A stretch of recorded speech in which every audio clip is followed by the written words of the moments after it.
انبار شرکت تجارت آنلاینی والدبریز در ولایت لنینگراد روسیه در پی حمله‌های هوایی اوکراین آتش گرفته است. والی این ولایت الکساندر درازدنکا 24 ایول همچنین خبر داد که بر اثر حمله پهپادها 3 نفر زخم برداشتند.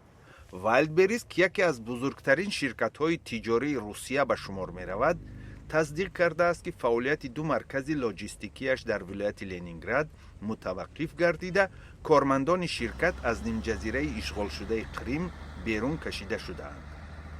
اما والدبریز اصرار می‌ورزد که در حمله اخیر کسی جراحت نبرداشت. خبرنگار رویترز از کنار شهر سنت پترزبورگ مکان حمله را به نوار گرفته است. در یک هفته گذشته 5 انبار والدبریز مورد آتش قرار گرفتند که طبق حساب‌های تخمینی 10% امکانات لاجستیکی یا خود اکمالاتی این شرکت را تشکیل می‌دهند.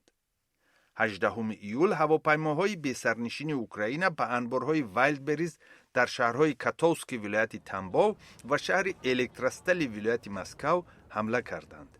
در نتیجه 8 کارگر والدبریز به هلاکت رسید.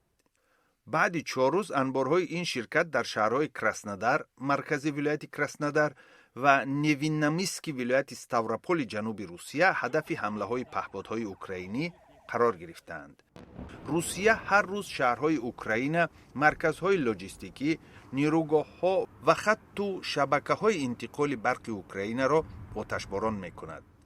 کیف بر این نظر است که والدبریز در تجاوز روسیه به خاک اوکراین سهم داشته، توسط این شرکت عظیم اموال جنگی نگهداری و انتقال می‌یابند.